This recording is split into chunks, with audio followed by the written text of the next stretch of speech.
மருத்துவமனை பணியாளர்களை நிரந்தரம் வழங்கிடு. கொரோனா காலத்தில்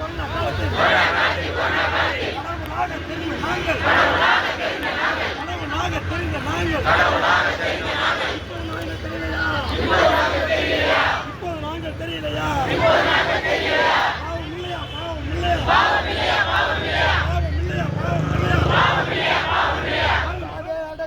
அடக்காதே தமிழக அரசு அடக்காதே. அஞ்சுவதில்லை கெஞ்சுவதில்லை. நமது ஆட்சி நடக்கின்றது. இன்னும் ஏன் தயக்கம்? பல்நோக்கு மருத்துவமனை